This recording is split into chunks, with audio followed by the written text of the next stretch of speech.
Final Fantasy 15 is absolutely packed full of odes to previous Final Fantasy games, probably more than any other game in the franchise.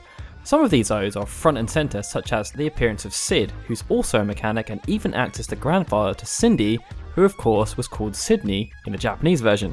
Chocobos, who have been a staple in the franchise since Final Fantasy 2 and can even be raced, offering up a nice little throwback to Final Fantasy 7.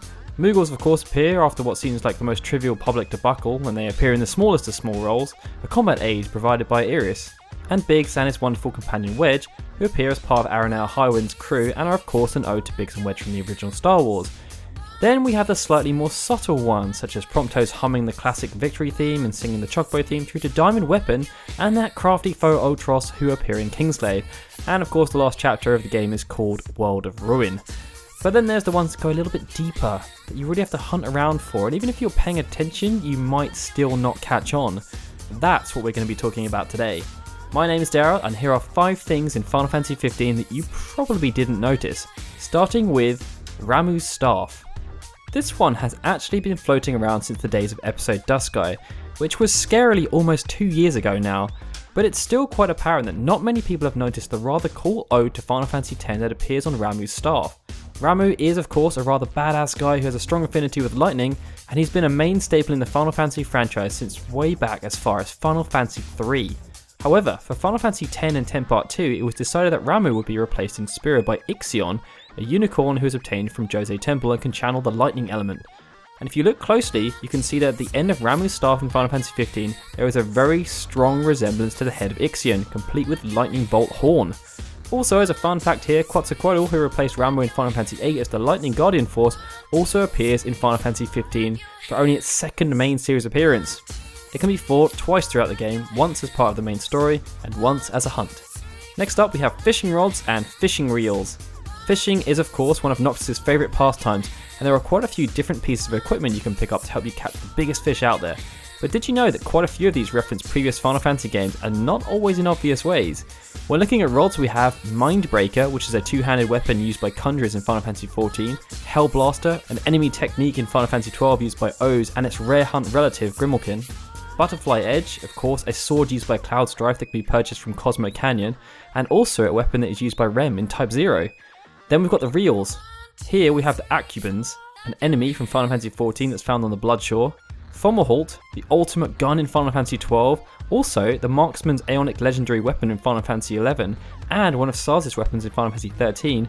Then we've got the Nereid, an ice elemental boss who appears in Final Fantasy V alongside Triton and Phobos, and lastly we have Limlaeon, one of the 12 deities from Final Fantasy XIV. She commands the element of wind and is the guardian of Limsa Lominsa. Now I do appreciate that some of these like Fomalhaut and Nereid may be referencing other things. For example, Fomalhaut is also the brightest star in the constellation of Pisces Cestrinus, and the Nereid are also sea nymphs. But I'd like to keep the faith here and really hope that they are referencing previous things from Final Fantasy. Third on the list we have Vanora White. This one isn't all that hidden, but it's very subtle. On one of Hammerhead's advertising billboards there's a massive sign advertising Vanora White. It has the caption "Always natural, always stylish," and if you've never played Crisis Core Final Fantasy VII before, this will have zero meaning whatsoever.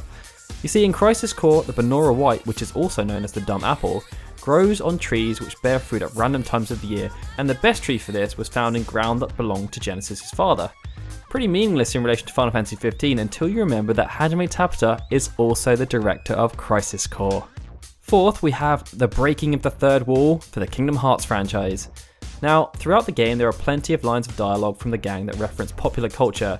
These relate to Futurama all the way through to Raiders of the Lost Ark, but one of the lines that gets said is a particular nod to another Square Enix franchise. When attempting to open the first of the massive locked doors, Noctis says, "No dice, won't budge." Ignis responds by saying, "For every lock there exists a key," which leads to Prompto saying, "Or like a magical key that can unlock any door, like from the video games." It's very subtle and could easily go over your head the first time you hear it, but it's a very clear ode to the Kingdom Hearts franchise, which of course is also having a rather important anniversary celebration this year. Last but not least, we have the fact that the in-game characters do promotional poses. You might often see Noctis, Ignis, Gladiolus and Prompto making poses with their hands in photo recaps, specifically with one hand showing a 1 and the other one showing a 5 to symbolise Final Fantasy 15. This was actually something that was started by the developers and was part of the promotional campaign for the game. For anyone who was there, you might even remember that it made an appearance during our third fan gathering back in September 2016. Big thanks to Likey from the Final Fantasy UK fans Facebook community for drawing this one to our attention. It's a pretty sweet catch and it's rather random. So that's 5 little things you probably didn't notice in Final Fantasy 15. Are there any you feel we missed out? Let us know in the comments below. Also, be sure to head over to our Patreon at patreon.com/FFUnion to find out how you can support our channel and even get your name at the end of the show like these awesome guys. And also, as always, if you enjoyed the video, please be sure to hit that like button and subscribe. Thanks for watching guys, this is Daryl signing out. See you next time.